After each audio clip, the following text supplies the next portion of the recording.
Alrighty, we have a construction update for you guys today, and things are happening. So the transfer piece is heading inside the park. I assume they're going to install that tomorrow, or maybe it got installed tonight. Who knows? But I assume it's going to head in tomorrow, and they're going to work inside the mountain tomorrow while the park is open.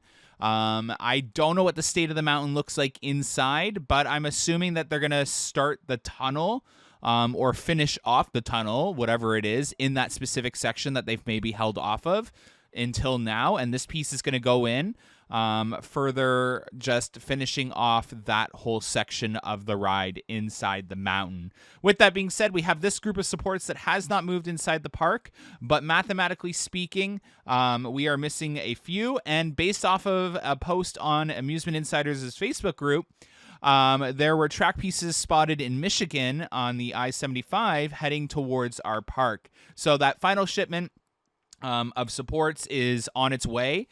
So we were mathematically correct, and there were some supports missing, and they'll be able to start construction on that final two elements on Monday. So that definitely looks like a very important tower piece that was on that flatbed. So it's the second tower that's been missing from our ride. With that being said, there was some interesting work still going on with the double inverting top hat.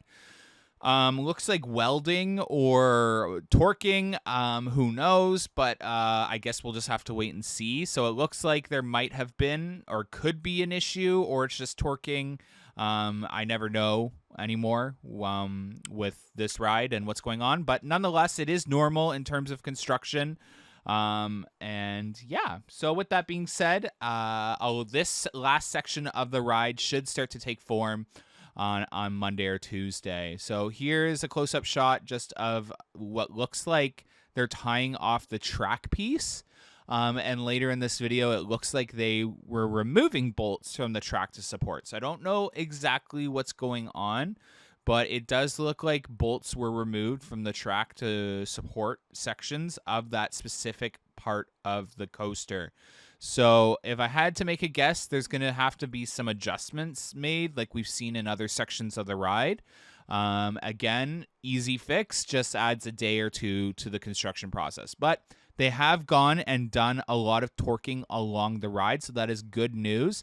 And the crane left, and they did not pack up any pieces, so that is other good news. There's nothing severely wrong with the ride at all or its timeline with construction. The clearance envelope is right there on the track. The fencing for Rockscapes' work has gone up, but it is not covered, which means we might actually be able to see it in the park tomorrow for Parkopolis Day. The bricks are done, and the brake run is getting its electrical hooked up. The PLC system is officially in now and connected to electrical. That obviously doesn't mean it's on. It's not on while they're working on the ride, by the way. It's just hooked up, and they're probably further hooking it up to the actual system and getting all the wiring done. They are wiring up the brake run currently, and they were wiring up the electrical for the station area. This ride has skid plates, which is a very interesting part. We'll talk about when I zoom in more. They were painting the rockwork brown along the supports in AlpenFest. To be honest, I feel like that's a really nice touch. I don't know what I prefer. When that brown dries, it'll probably look a lot better, though, than it looks right here as a fresh, wet coat of paint. So I'll wait to see what it looks like tomorrow. They were giving AlpenFest a nice coat of paint on all the buildings. It looks great. Can't wait to see it tomorrow. And yeah, so again, they are nearing completion. We'll be able to walk through this area, by the way. I can see the construction fencing up there for guests to walk through. So very good news to walk through and get some awesome shots of AlpenFury tomorrow. Outside of that, you can tell that they've got some fencing up on that the final platform there on the brake run. There's a word for it. It just slipped my mind. I'm so sorry. The holding area, the holding brake. And if you look closely, there's skid plates. Oh, they're not in this video. They're just adding them. You'll see in a second, but they're adding skid plates, and you'll see in another shot. That actually just amazes me how quickly they did that, because I flew only for 40 minutes, and later on there's skid plates. So that's crazy. The tilting platform is being worked on now, so that's what they're working on right now, that little tilting platform similar to Snoopy's Racing Railway. Timber Kits' roof looks absolutely stunning. Can't wait to see the finished product. This is definitely going to be a gorgeous station. That is the PLC room right there with the blue tarp and that wall, and then you can see the electrical line running in towards it. So that obviously just needs to be closed off, and then it can be connected to the main line. I'm trying to think if there was anything else in the station area that I need to go over. You'll see a little bit later on, but they got all the wood there. They are working weekends now. I know that I think Timber Kits and the other crews are all there on weekends from what I saw last weekend. And Walters, I think from what I've seen, works Monday to Saturday, but has Sundays off. But I can't tell if they've worked some Sundays, but anyways, that's besides the point. So I expect Walters to be there tomorrow based off of what I've seen, but who knows? We'll have to wait and see. Yeah, outside of that, this is just them. They tied off the track piece, and then they were removing some of the bolts to this connector piece, which again is interesting. So we'll keep an eye on that. I'll have a look inside the park tomorrow and see what I can tell you guys. But again, this does happen sometimes. It's happened on other coasters out there. It happens with building bridges and structures as well. You just have to realign some things, make some welding changes, all that jazz. And yeah, so we've definitely seen that a lot on this coaster, but it is a very complex design, and it's a very complex support system coming out of that mound. So I think that's why we've seen a lot of that here, but I'm just reporting what I'm seeing. And yeah. So moving on, just wanted to show you guys a lot of that torquing that has happened since the park was open last weekend. Last weekend, we saw a lot of support to track pieces, a lot more than you're seeing now, by the way, with some missing bolts. That is normal. They go in and torque and torque and torque and torque until everything is aligned. That's a very normal process with building roller coasters. So I know a lot of people were messaging me being like, oh, there's a lot of alignment issues. Nope, none of those were alignment issues. That's a very normal process in building steel structures. So, and that's going to be a continued process from what I can tell so far. Throughout this build, you're just going to see them go and install the track to supports and then go back and torque and torque and torque.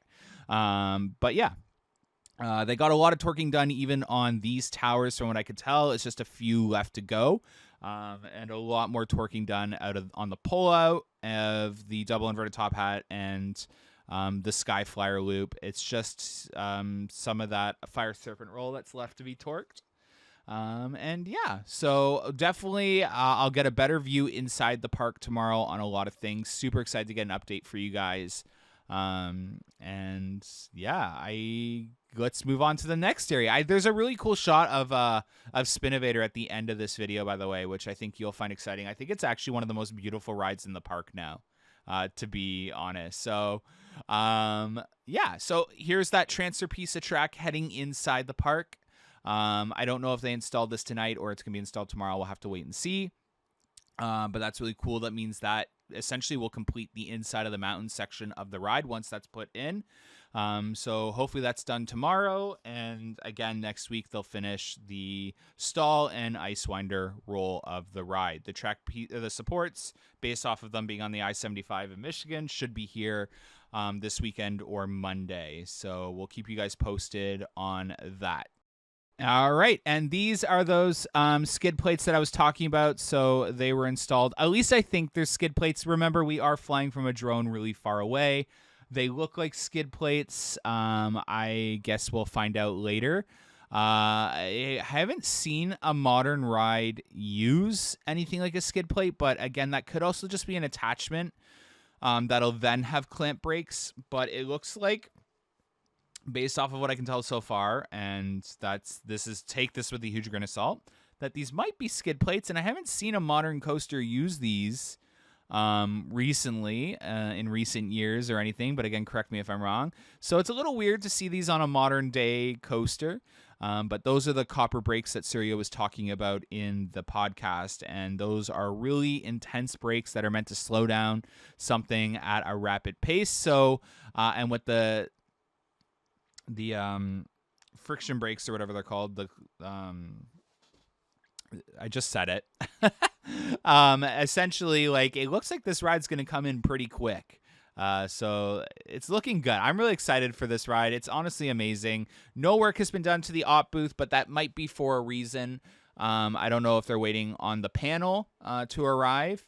So hopefully that arrives soon, because that is an important part to this coaster getting up and running by the end of May, which I know a lot of you think that it's not, but again, I don't think it's unnecessarily far off. Again, Iron Gwazi finished vertical construction and started testing right away, the same day that it finished vertical construction. And as soon as that op booth is put in and they finish vertical construction, the same thing could happen here. And getting a ride commissioned can be very quick and easy, depending on, there's no hiccups along the way. So outside of that, I think that's everything I have to say right now about AlpenFury. So I might just cut to music to finish it off with, again, our cool shot of Spinnovator at the end.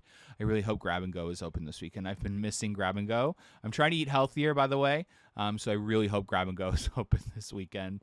But yeah, again, thank you so much for watching these construction updates. Can't wait to film an in-park one for you tomorrow. And yeah, see you guys tomorrow if you're there. Again, if you're a Patreon, come stop me in the park tomorrow. And yeah, have a good one. Bye.